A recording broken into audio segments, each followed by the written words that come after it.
This program was made possible by a generous grant from Rotary District 5150 Earthquake Relief Fund.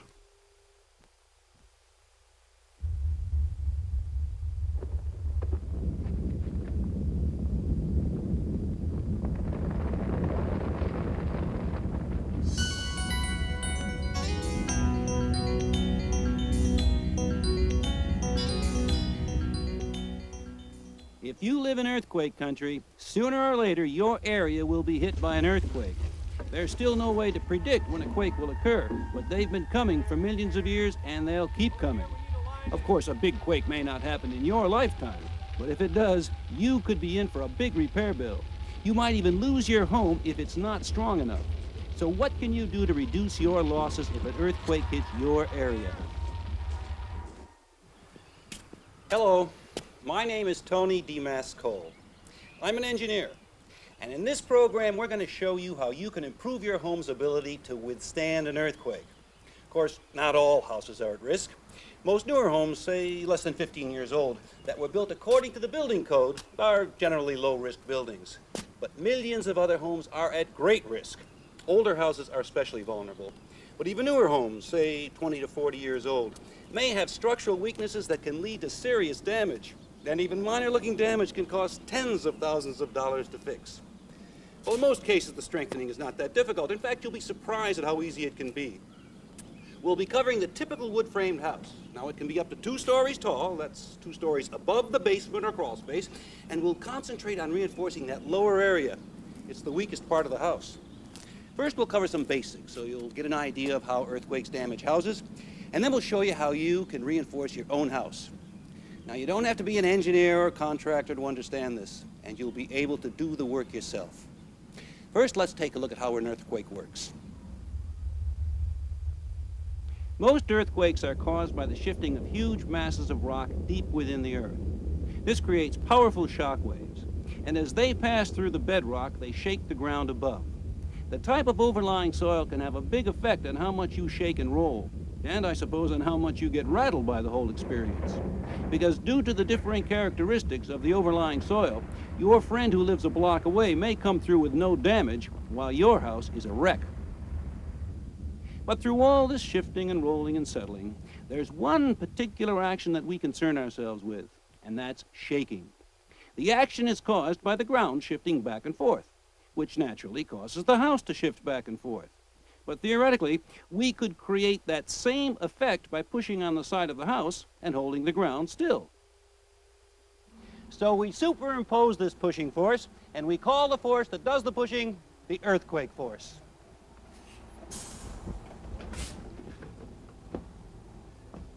And the damage it causes, well, it could set you back quite a bit of change. But what is this force, and where does it come from? It's the force of inertia. It's our momentum, and we see it every day. When this bus starts, I go forward. When it stops, I go backwards. The same thing happens when the ground shakes in an earthquake. Your house shifts back and forth. The inertial force of your house is the earthquake force, and we arbitrarily say it equals about 20% of the weight of your house. For example, let's say you weighed 100 pounds. Then the force on you would be 20% of 100, or 20 pounds pulling on you sideways, and you'd have to brace yourself against this sideward force. Well, likewise, we brace a house to resist a sideward force. And the bigger the house, the bigger the force. Excuse me, can I borrow this? For example, let's say you're carrying 100 pounds of groceries. Now, your total weight, you and the groceries, is 200 pounds, and the force on you doubles. Well, same thing happens when a house is carrying a second story. Me carrying these groceries is like a house carrying a second story. And don't forget, the force is always back and forth, and in 2 directions. This force is what damages the house. The ground moves one way, and the house moves the other way. If the house isn't strong enough, you've got problems.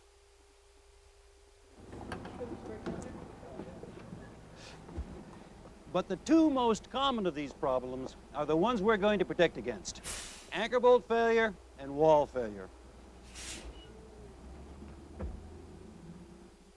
Anchor bolt failure, or lack of anchor bolts, works something like this. When the earthquake force pushes on a house that isn't sufficiently tied to the foundation, it slides off. sort of like pulling the rug out from under it. A house with a crawl space where the first floor sits directly on top of the foundation can experience this type of failure. To prevent this, we connect the sill plate to the foundation wall by adding anchor bolts. But anchor bolts may not be enough. You've heard the warning, bolt your house down? Well, you may not have heard the whole story. A lot of people may think that anchor bolts are all they need, and this could be a serious mistake. You see, anchor bolts alone may not protect your house, because the wall between the first floor and foundation can still fail.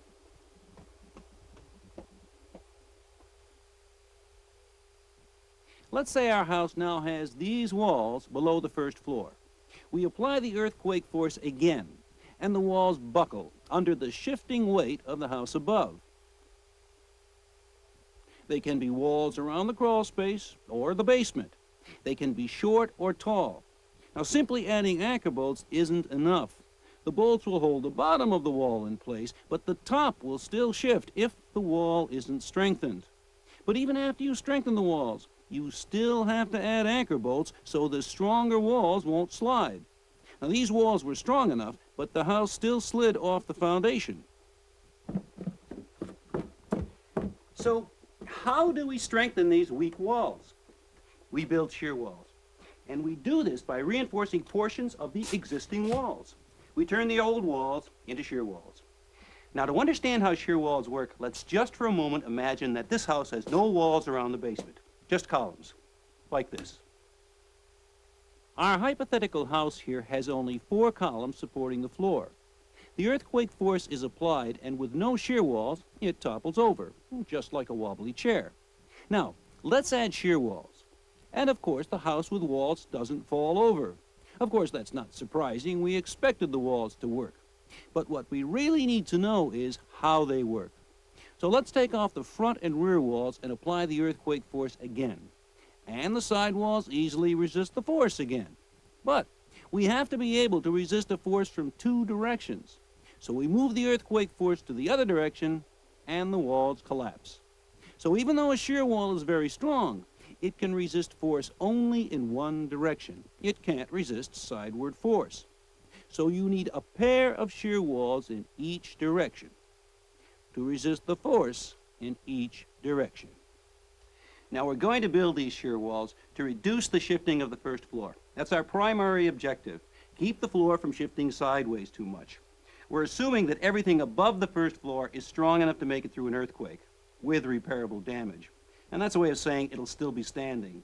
Now, that's a reasonable assumption, because there's lots of walls in the living areas. There's walls between the kitchen, bathroom, dining room, the hallways. They're not as strong as shear walls, but what they don't have in strength, they make up for in numbers. But the area below is weak. There's not enough rooms down here, so there's not enough regular walls. And there's no shear walls. In fact, we engineers call this area the weak story. It's usually the basement or crawl space or the garage under the house.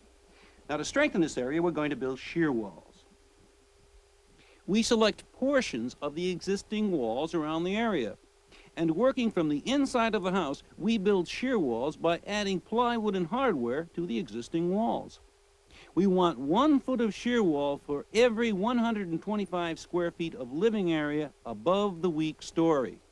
For example, this house has 1,000 square feet on the second floor and 1,000 square feet on the first floor, for a total of 2,000 square feet of living area. So you need 2,000 divided by 125, or 16 feet of shear wall on each side. Now, the walls don't have to be directly opposite each other, and that 16-foot length doesn't have to be one single stretch of wall. It could be made up of 2 8-foot stretches, or even 4 4-foot stretches, but no shorter than 4 feet. Now, just as long as the total length of the individual stretches adds up to the total amount you need. And do not try to strengthen your house by adding knee braces or X-bracing between the columns. This adds very little strength unless it's been carefully engineered, and it could end up causing even greater damage. Concentrate your efforts on the walls. Now, these shear walls are the backbone of our weak story bracing system, so let's learn a little more about them. We'll use this wobbly frame to represent a typical wall. It can hold up a lot of weight, but it doesn't have any lateral strength. Now, a shear wall is made up of two things: a frame, like this, and a diaphragm, which can be made of plywood, sheetrock, particle board, even paper. This is a sheet of paper taped to a wobbly frame. I'm pushing on it, and it's pretty strong for a paper shear wall. And it shows us that it's not necessarily how strong the material is, but how it's connected to the frame that's important. The entire perimeter of this diaphragm must be securely nailed to the frame. Now, in our work, we'll be using 1/2-inch plywood, and we'll nail that with 10-penny nails spaced 4 inches apart around the entire perimeter. Now, it's also very important that the diaphragm be one unbroken sheet. Well, we rarely can get one piece of plywood to do a whole wall section, so we stitch the separate pieces together. Now, to do this, we put in a piece of wood behind each horizontal joint. And of course, there's a stud at each vertical joint. And we nail the edges of each separate piece of plywood with the same nailing pattern, a 10-penny nail every 4 inches. Well, now that we know how to build this shear wall, we've still got to get it to do its job. It needs help. So let's say that this box is a shear wall, and this other box is the foundation. Now, the earthquake force pushes on the house above, which pushes on the top of our shear wall, and the wall slides. We need something to stop the sliding. So let's put some tape on the bottom. Push again, and the wall doesn't slide anymore. Of course, on a real shear wall, we'd use anchor bolts. This is what they look like. In our shear wall, we'll be using 3/4-inch diameter by 10-inch long anchor bolts. You install 1 bolt for every 2 feet of wall you build. For example, if you calculate that you need 16 feet of shear wall, you'd wind up with a total of 8 bolts along the bottom. And they don't have to be evenly spaced, just as long as you put in the total amount. Now, if the first floor of your house sits directly on top of the foundation wall, you don't need shear walls. But you still have to stop the house from sliding. You still need anchor bolts. So add 2 rows of anchor bolts in each direction, just like a pair of shear walls. And just like a pair of shear walls, the amount of anchor bolts depends on how big your house is. You'll need 1 bolt for every 250 square feet of floor area. So for a 1,000 square foot house, for example, you'd need 1,000 divided by 250, or 4 bolts in each direction. Now, there's often not enough room to fit a drill between the floor and the sill, so you can drill holes for the anchor bolts. When that happens, you have to cut holes through the outside face of the wall and drill holes at an angle. The anchor bolts are just as strong, even though they're at an angle. When you're done, you can cover those holes with screen and turn them into ventilation holes to keep the crawl space nice and dry. Another way to solve the drilling problem is to install metal plates on the inside and drill holes for 1/2-inch anchor bolts into the side of the wall. You can buy these plates ready-made. Just ask for FA foundation anchors. Follow the manufacturer's instructions and substitute 2 FA anchors for every 3/4-inch diameter anchor bolt you would have otherwise used. Well, we've stopped the wall from sliding all right, but let's put a little more force on the top of the wall now. Let's say we're going from a moderate to a major earthquake. And we have a different problem now. The wall is lifting up. But we need something to stop the uplift. So let's put a piece of tape on the end of the wall, hold it down, push again, and the wall doesn't lift anymore. But wait, we said the earthquake force is always back and forth. So let's push the other way. We push, and it lifts on this end too. So we need something to hold down the other end also. So we'll just tape this end down too, push again, and sure enough it works. We have a working shear wall. Of course, on a real shear wall, we'd use hold downs, and we'd put one on each end of the shear wall. This is a type HD5A hold down, and we'll bolt that into the foundation with one of our 3/4-inch diameter anchor bolts. Just locate one of the anchor bolts close to the end of the wall. Now remember, you need a hold down at the end of each stretch of shear wall you build. So if you use a lot of short stretches, you'll obviously need more hold downs. Now, the reason we built this shear wall in the first place was to stop the floor above from shifting. So we've got to connect the top of the shear wall to the floor. Otherwise, in an earthquake, the floor will shift off the top and leave our shear wall looking pretty stupid. So, let's take and put some tape across here to connect the two together. Apply the earthquake force again, and sure enough, it works. We have done the job. We've stopped the floor above from shifting. Of course, in our work, we'll be using these metal reinforcing angles. We call them shear clips. And we'll place one like that. We'll place these angles at the top of the shear wall like this, and the angle connects the top plate of the shear wall with the rim joist. Now, when you buy these, ask for L90 reinforcing angles. You place them on the top of the wall at 16 inches on center over the entire length of every stretch of shear wall you build. Well, so we need a pair of shear walls in each direction. Anchor bolts to keep the walls from sliding, hold downs to prevent uplift, and shear clips to keep the floor above attached to the wall. These are the links in the chain. A chain that could anchor us down in a big earthquake. Now let's take a look at a real job. Barsha will be showing us how to do the work. Now remember, first off, you need a termite inspection to make sure there's no termite damage or rotted wood down here. If you find any, fix it before you start the strengthening work. Barsha will be showing us how to do the work in stages so we can see each step in the process. Let's look at what she's working on now. Hi, Barsha. Hi, Tony. I see you're drilling some of the holes for the foundation bolts. Yes, I'm just finishing this one. And I see you're wearing your respirator and your earplugs, and I noticed you had your glasses on, too. Right, it's important to be set up for safety when you're doing this kind of work. Look, before we do the foundation bolts, tell us how you laid out the work. Well, first I decided how much shear paneling and how many anchor bolts I'd have to install. So you measured the square footage of the house. Right, it came to a total of 1,400, so I divided that by 125 and came up with 11. So I put 12 feet of shear paneling in each direction. So how about the anchor bolts? Well, for instance, I know that I have to put one anchor bolt for every 2 feet of sill plate. If you have 12 feet of sill plate, you'll want to put in 6 bolts. Now, how did you decide where to lay out the walls down in here? Well, on both of these sides, I was able to get in 12 continuous feet of shear paneling. Over there, because of the furnace, I had to put 8 on one side and 4 on the other. Here, because of the door, I put 6 on either side of it. Right. Then I marked out the shear paneling locations and where I was going to drill each of the anchor bolts. Here, I had some wiring in the way, so I tied it back so I could work. Right. You don't want to cut any wires or drive a nail through one of them.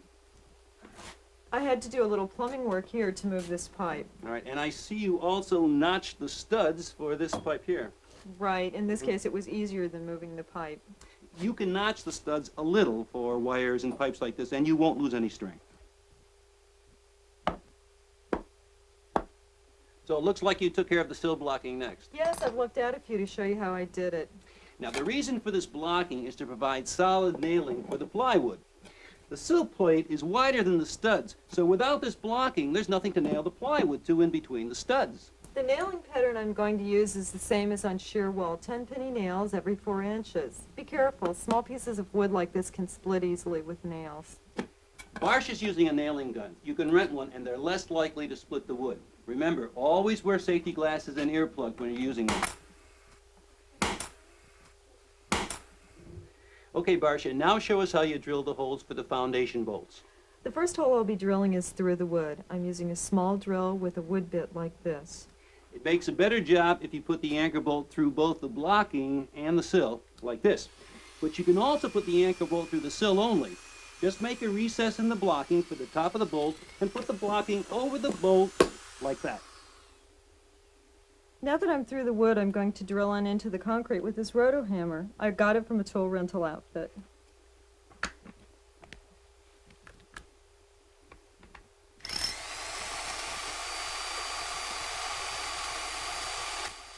The drill uses a hard steel bit like this. It works by both rotating and hammering at the same time. The drilling creates quite a bit of dust which could be hazardous to your health, so always wear a respirator. So Barsha, what's the secret of mastering the hammer drill? Don't lean on it, just apply steady pressure and let the tool do the work. Now I'm ready to install the bolts. Looks like you have to hit that bolt pretty hard, Barsha. Yes, it's important to have a nice tight fit, and this one does. This is a 3/4 inch diameter by 10-inch long wedge anchor. There's this little gadget on the end. When you tighten the nut, the bolt is pulled up until the ring wedges tightly against the side of the hole. You can see that Barsha is putting quite a bit of torque on that nut. The way you'll know if you've installed this correctly is if the washer crushes the wood slightly when you tighten the nut. Now let's take a look at some bolts set in epoxy. If the concrete is soft, the wedge anchors may pull right out, so you'll want to use epoxy instead. It's pretty simple, really. Just follow the instructions for drilling the hole, cleaning it, and mixing the two parts of the epoxy together. I have some here that I already mixed up and put in the hole. Now, the hole has to be very clean of dust for the epoxy to work. You can use an air pump to blow it clean, and sometimes you're allowed to use a damp swab to get it even cleaner. I cut this bolt from a 3/4 inch diameter rod. Now, the rods come in long lengths, so you can cut off what you need. Now, make sure you embed the rod at least 12 inches into the concrete, and even deeper if you can. And make sure some of the epoxy oozes out at the top. And also, make sure you use it in a very well-ventilated room. Now, we'll wait about 48 hours for the epoxy to cure before we put the nut on. And here's one Barsha did 2 days ago. So, Barsha, what's next? The hold downs. All right. Of course, you need a hold down at each end of every stretch of shear wall you build. And I see you've got one here. Yes, and I'm ready to install one at this end. The hold downs are anchored to the foundation with one of our 3/4 inch anchor bolts located near the end of the wall. This bolt is already in place. Leave off some of the sill blocking so you can get the bolt embedded as deeply as possible. The deeper the better. The hold down should be bolted to at least 2 studs or a 4x4. Barsha's adding another stud to the existing stud to build it up. Nail the new stud with 16 penny nails spaced 4 inches apart.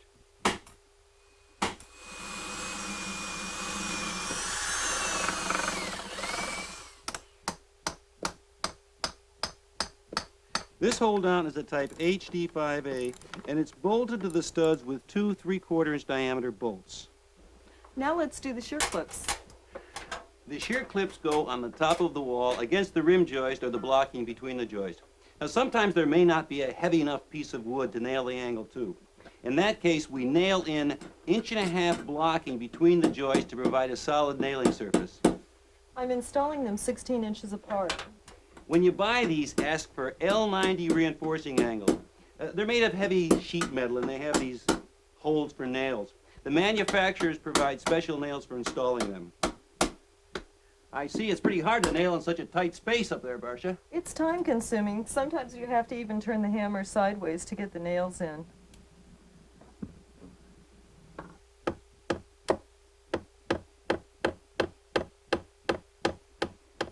Okay, now let's do the plywood.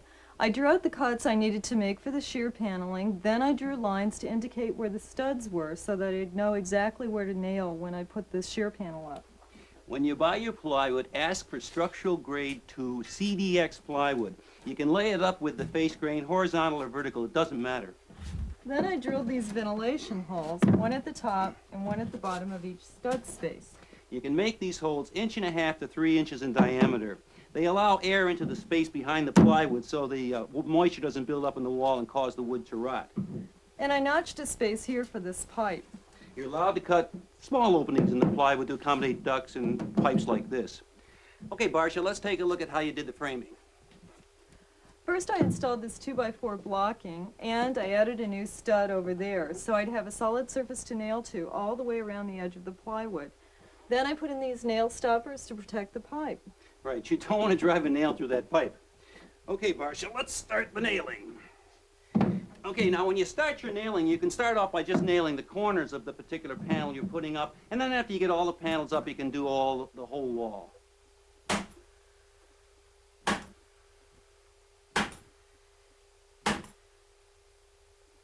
Well, here's our finished wall. Barsha's put in nails 4 inches apart around the edges of each separate piece of plywood.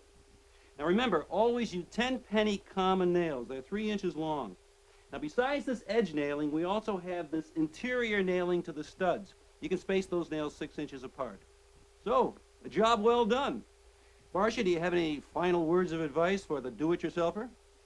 First of all, don't assume the project is beyond your capabilities. It's simple carpentry mostly, and it helps to always keep in mind your primary objective. You're strengthening the walls with the shear paneling, and by adding anchor bolts, you'll keep the floor from shifting sideways to keep your house safer. Good advice. Thanks a lot, Barsha. Well, that looked pretty easy, but it isn't always that easy. Now let's take a look at another classic weak story, a crawl space.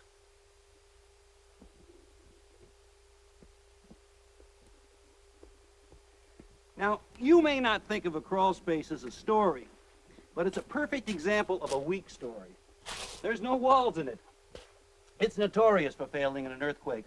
And because it's closest to the ground, it's the first to be attacked by insects and dry rot, which weaken it even more. Oh, and don't forget to wear your respirator. But what's even worse, hardly anyone ever comes down here. So all this decaying and insect munching goes on undetected until it's too late. You can see you're going to spend a lot of time on your hands and knees under here. The work done is, essentially the same as we demonstrated.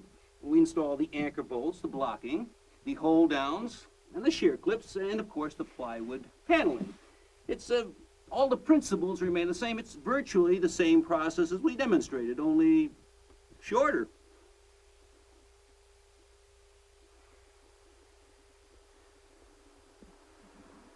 Well, I hope we encourage you to strengthen your house. Remember, try to do the best job you can afford. And if you can't get in every foot of shear wall we've recommended, put in what you can. And every bit you do will help.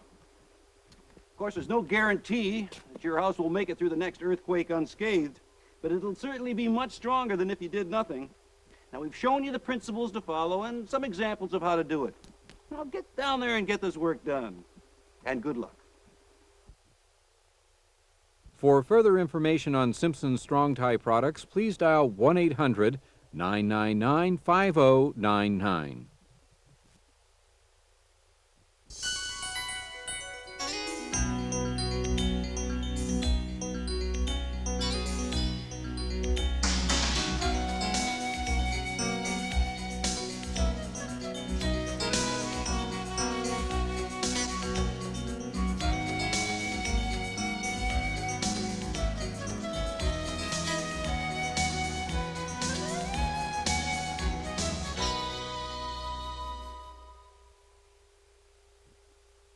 This program was made possible by a generous grant from Rotary District 5150 Earthquake Relief Fund.